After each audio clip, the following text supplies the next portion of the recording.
Oke, di sini saya akan membahas tentang data science. Apa itu data science? Cuman sebelumnya di sini masih teorinya, materinya aja kali ya, belum sampai masuk ke programnya.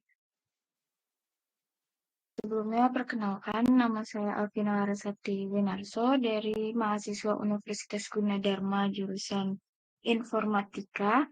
Kemudian mahasiswa MSIB Batch 6 dari Bisa AI Academy.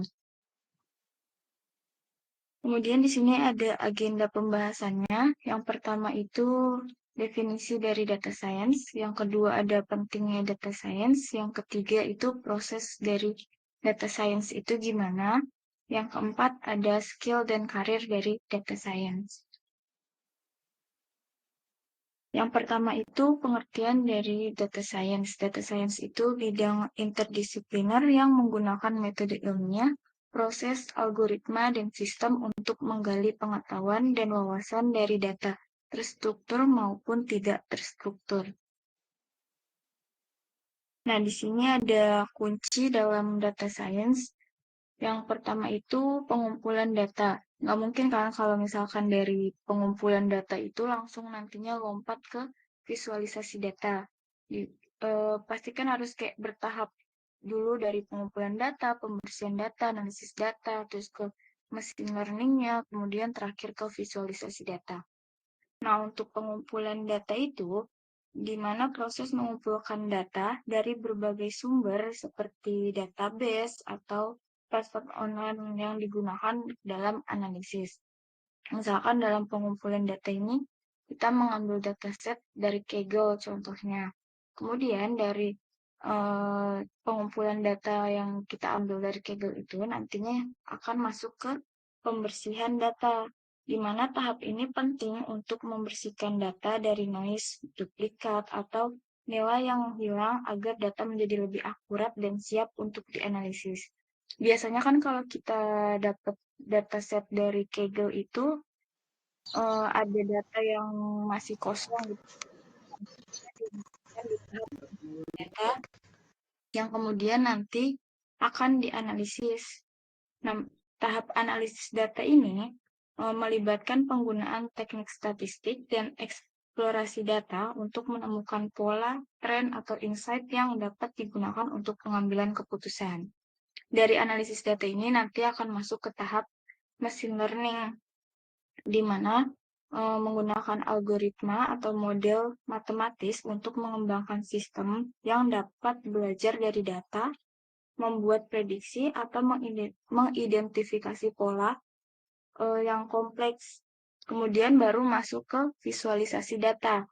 Visualisasi data ini menggunakan grafik, diagram, atau dashboard interaktif untuk mengkomunikasikan hasil analisis data dengan cara yang mudah dipahami. Nah, nantinya ini akan dibahas lebih lanjut di bagian yang tadi proses data science. Kemudian ada pentingnya data science. Nah, di data science ini kan memiliki peran yang krusial dalam berbagai industri, misalnya kayak kesehatan, keuangan, pemasaran, dan banyak lagi yang lainnya. Nah, di sini saya ngambil contoh di bidang bisnis. Yang pertama itu dukungan bagi dari bidang industri. Data science itu memberikan kontribusi besar dalam memajukan berbagai sektor industri seperti kesehatan. Misalkan di bidang kesehatan itu kan di data science itu menggunakan kayak bagian diagnosis penyakitnya, terus kayak memprediksi tren kesehatannya. Kemudian kalau di bidang keuangan itu analisis resikonya, terus prediksi pasar gimana. Di bagian pemasaran itu misalkan kayak penargetan pelanggannya gimana dan analisis tren pasarnya itu seperti apa. Kemudian berikutnya ini pengambilan keputusannya. Nah, di data science ini memungkinkan organisasi untuk mengambil keputusan yang didasarkan pada data dan fakta, bukan hanya berdasarkan intuisi atau perkiraan. Jadi kalau misalkan di data science ini tuh mengambil datanya kayak enggak enggak yang ragu-ragu gitu, harus kayak sesuai fakta sama data yang benar. Nah, dengan analisis data yang mendalam, organisasi itu juga dapat membuat keputusan yang lebih tepat dan mengurangi risiko hingga meningkatkan efisiensi. Kemudian mengoptimasi proses bisnis. Melakukan analisis data, organisasi dapat mengidentifikasi area-area di mana efisiensi dapat ditingkatkan, mengoptimalkan proses bisnis, dan meningkatkan produktivitas. Kemudian yang terakhir itu ada inovasi, di mana inovasi ini terkait dari produk dan layanan. Data science itu membantu dalam mengidentifikasi kebutuhan dan preferensi pelanggan, sehingga membuka peluang untuk mengembangkan produk dan layanan yang lebih inovatif sesuai dengan pasar. Nah, dengan memanfaatkan potensi data science secara optimal, organisasi dapat mengambil langkah-langkah yang lebih cerdas, memperkuat daya saing, dan mencapai tujuan bisnis mereka dengan lebih efektif lagi. Mungkin nanti kalau misalkan ada yang mau nanya atau ada pertanyaan bisa tulis di public chat aja ya. Kemudian, nah ini proses data science ini sebenarnya sama kayak yang tadi dijelaskan di kunci-kunci data science. Yang pertama ada pengumpulan datanya. Pengumpulan datanya misalkan tadi yang dari berbagai sumber atau platform online. Ini langkah pertama yang dilakukan untuk nantinya akan divisualisasi data hasilnya seperti apa. Kemudian yang kedua ada pembersihan data yang tadi dari dataset yang banyak nilai kosongnya itu nanti dibersihkan di bagian tahap pembersihan data ini. Kemudian analisis data ini melibatkan analisis eksploratif data atau EDA dan analisis statistik untuk memahami pola, hubungan, atau tren yang akan kalian cari, hingga tujuan utamanya itu untuk mendapatkan wawasan yang mendalam tentang data yang digunakan. Nah, dari analisis data ini masuk ke machine learning, di mana machine learning ini mencangkup pembangunan dan pelatihan model mesin untuk melakukan prediksi, klasifikasi, atau tugas-tugas yang lainnya. Ini melibatkan pemilihan model yang tepat, pemrosesan fitur, dan evaluasi kinerja model. Nah, di dalam mesin learning ini terdapat dua konsep utama nih. Yang pertama itu ada supervised learning sama unsupervised learning. Nah, untuk yang supervised learning, itu jenis pembelajaran yang dimana kita memiliki data yang sudah dilabeli dengan tujuan utamanya itu untuk mempelajari hubungan atau pola antar input dan output sehingga model dapat memprediksi yang akurat terhadap data baru. Nah, contoh dari aplikasinya itu kayak klasifikasi. Nah, klasifikasi itu contohnya misalkan kayak email spam sama email non-spam.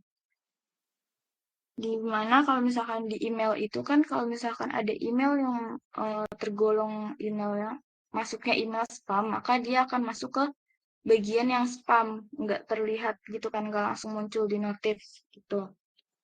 Kemudian ada regresi, misalkan seperti memprediksi harga rumah berdasarkan fitur-fitur tertentu. Kemudian ada deteksi anomali seperti mendeteksi transaksi curang dalam keuangan dan lain-lainnya, masih banyak lagi. Nah, di dalam supervised learning ini, algoritma atau model yang digunakan itu ada decision tree, random forest, sama SVM, kemudian ada neural network, dan lain-lainnya. Nah, kemudian yang kedua tadi kan ada unsupervised learning, di mana unsupervised learning itu jenis pembelajaran di mana kita memiliki data yang tidak dilabeli dan tujuannya untuk menemukan pola atau struktur yang tersembunyi dalam data tersebut. Contoh dari pengaplikasiannya itu, yang pertama ada clustering, di mana dia mengelompokkan data berdasarkan kesamaan fitur. Kemudian ada reduksi dimensi, mengurangi dimensi data, tetapi tetap mempertahankan informasi penting. Kemudian ada pemrosesan bahasa alami atau NLP, itu untuk menganalisis teks yang tidak dilabeli dan lain-lainnya. Nah, di unsupervised learning ini, algoritma yang digunakan itu ada clustering, hierarchical clustering, kemudian ada principal komponen analisis, dan lain-lainnya. Kemudian masuklah ke tahap akhir, yaitu ke tahap visualisasi data, di mana tahap akhir ini proses data science-nya adalah mempresentasikan wawasan dan temuan melalui grafik atau diagram atau dashboard. Nah, visualisasi data tadi memainkan peran penting untuk menjelaskan hasil analisis dengan cara yang mudah dipahami oleh audiens yang ditujukan. Biasanya kan kalau kita itu lebih paham menangkap hasil itu dari berupa gambar gitu kan, daripada berupa tulisan yang banyak gitu. Jadi visualisasi data ini dibuat yang nantinya dibuat semenarik mungkin melalui diagram atau grafik atau dashboard. Berikutnya di sini ada contoh aplikasi dari data science. Yang pertama itu ada deteksi kecurangan. Deteksi kecurangan ini dilakukan oleh bank, contohnya menggunakan teknik machine learning untuk mendeteksi transaksi keuangan yang mencurigakan, seperti penipuan kartu kredit atau aktivitas keuangan yang tidak biasa. Yang kedua itu ada sistem rekomendasi. Platform e-commerce contohnya itu seperti Amazon atau Netflix menggunakan algoritma rekomendasi berbasis data untuk memberikan rekomendasi produk atau konten kepada pengguna berdasarkan riwayat pembelian atau penontonnya. Kayak misalkan kalian di platform e-commerce itu di toko oren misalkan itu kalian membeli atau mau melihat-lihat barang, mau lihat sepatu atau baju itu kan nantinya apabila kalian mau mencari barang yang lain maka akan muncul rekomendasi-rekomendasi barang yang sudah kalian cari sebelumnya. Itu contohnya. Kemudian berikutnya ada analisis prediktif, contohnya itu di perusahaan asuransi, menggunakan analisis prediktif untuk memprediksi klaim yang mungkin terjadi di masa depan berdasarkan data klaim yang ada, sehingga dapat mengelola risiko dengan lebih efektif lagi. Kemudian ada NLP, di sini untuk analisis sentimen dari teks pengguna media sosial, ulasan produk, atau umpan balik pelanggan guna memahami opini dan respon secara otomatis. Jadi kayak contohnya di yang tadi di misalkan di e-commerce itu dari eh, komen-komen atau yang beli itu ulasan produknya seperti apa, nanti mungkin itu dilakukan analisis sentimen untuk memperbaiki kualitas produknya gimana, terus dari tokonya gimana gitu contohnya. Kemudian ada image recognition, di mana digunakan dalam berbagai aplikasi seperti deteksi wajah, pengenalan objek pada gambar, atau klasifikasi gambar medis untuk diagnosis penyakit. Kemudian ada optimasi rute dan logistik. Ini digunakan oleh perusahaan pengiriman untuk mengoptimalkan rute pengiriman, alokasi armada, dan manajemen inventaris guna mengurangi biaya dan peningkatan efisiensi operasional. Nah, berikutnya ini ada skill dalam data science. Yang pertama itu ada hard skill dan soft skill. Nggak mungkin kan di dalam data science itu hanya memiliki hard skill. Nanti yang ada mungkin akan jomplang gitu kan. Yang pertama itu yang ada hard skill, itu ada bahasa pemrograman, keterampilan dalam bahasa pemrograman ini kayak misalkan Python, R, atau SQL itu diperlukan untuk menganalisis data, pembelajaran mesin, dan memanipulasi data. Kemudian yang berikutnya ada analisis statistika, kemudian ada machine learning, di mana machine learning ini memahami dan menerapkan berbagai algoritma pembelajaran mesin untuk membuat model prediktif atau analisis data. Kemudian yang terakhir ada visualisasi data.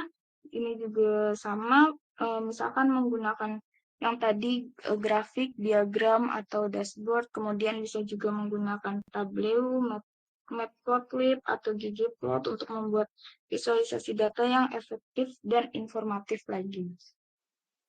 Kemudian ada soft skill-nya. Soft skill-nya itu ada berpikir kritis, kemampuan ini untuk menganalisis, evaluasi, dan menginterpretasi data secara kritis. Kemudian ada problem solving, keahlian ini untuk mengidentifikasi dan menyelesaikan masalah terkait data secara efektif. Kemudian ada kemampuan komunikasi, kemampuan ini untuk menyampaikan hasil analisis dan wawasan secara jelas kepada audiens. Jadi kalau misalkan kalian bagus nih di hard skill-nya, tapi di komunikasinya itu masih kurang bagus atau masih bingung dalam menjelaskan hasil dari analisisnya, itu kan kayak masih kurang ya. Jadi dalam hard skill sama soft skill-nya ini harus seimbang gitu. Kemudian yang terakhir ada pengetahuan domain. Pemahaman yang kuat tentang domain atau industri yang dioperasikan untuk menerapkan solusi data science yang relevan. Kemudian berikutnya di sini ada peluang karir dalam data science. Yang pertama itu ada data science itu sendiri, di mana di sini akan bertanggung jawab untuk menganalisis data, mengembangkan model prediktif, dan menghasilkan wawasan bisnis yang dapat digunakan untuk pengambilan keputusan. Nah, di sini kalian akan menggunakan berbagai teknik dan alat dalam analisis data, pemrosesan data besar atau big data, terus machine learning, kemudian visualisasi data. Nah, peluang ini cocok untuk kalian yang memiliki latar belakang dalam ilmu komputer atau statistik atau matematika. Kemudian yang kedua itu ada data analis, di mana seorang data analis itu akan fokus pada analisis data untuk mengidentifikasi pola, tren, atau informasi yang dapat membantu dalam pengambilan keputusan. Nah, biasanya di data analis itu menggunakan alat seperti Excel, SQL, Python, atau R, dan alat analisis data yang lainnya. Nah, peran data analis ini sering menjadi awal karir dalam data science dan cocok untuk mereka yang ingin memasuki bidang dengan pengetahuan dasar analisis data. Kemudian yang ketiga itu ada machine learning engineer, di mana seorang machine learning engineer ini akan bertanggung jawab untuk membangun, melatih, dan mendeploy model machine learning untuk berbagai aplikasi seperti prediksi, klasifikasi, dan pengenalan pola. Kemudian kalian juga akan menggunakan bahasa pemrograman seperti Python,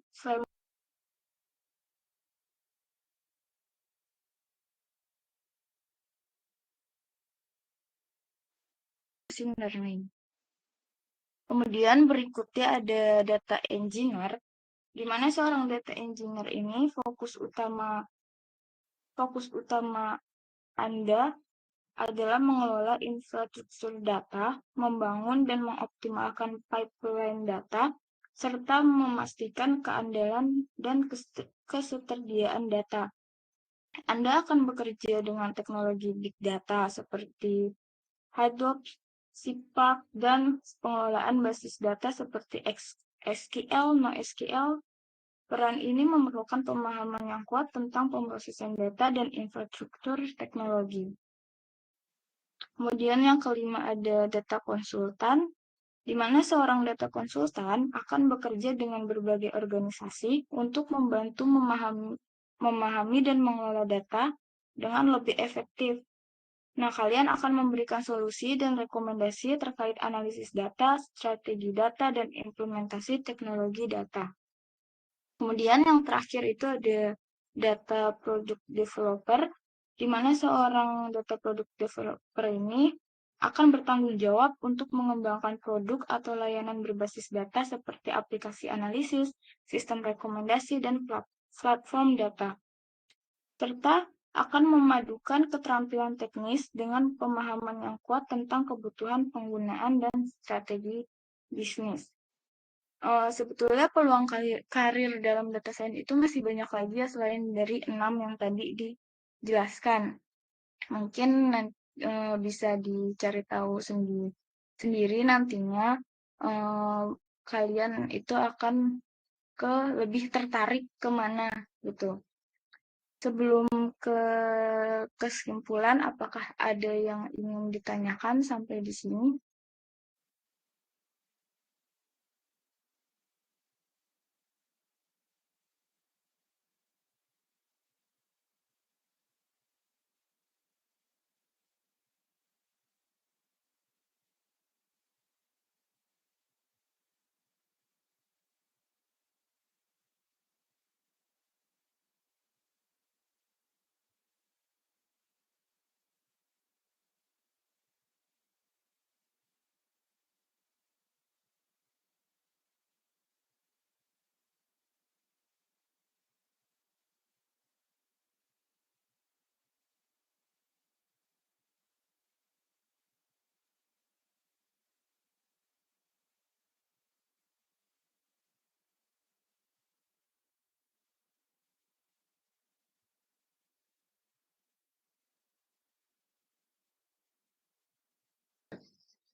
Jika tidak ada yang ingin ditanyakan, mungkin langsung ke kesimpulannya aja. Jadi kesimpulan dari webinar tentang data science ini merupakan bidang yang krusial dalam era digital saat ini, mengubah data menjadi wawasan berharga untuk pengambilan keputusan yang lebih baik. Keterampilan teknis seperti pemrograman dan machine learning diperlukan, tetapi keterampilan yang lunak atau soft skill seperti berpikir kritis dan komunikasi yang efektif itu juga sangat penting.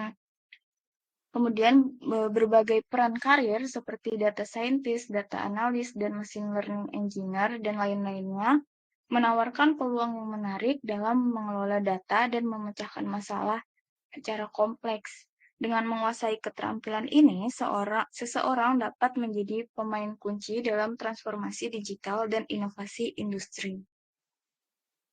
Mungkin itu saja yang dapat saya sampaikan. Jika tidak ada pertanyaan, kurang lebihnya mohon maaf. Jika ada kata-kata yang salah, mohon dimaklumi.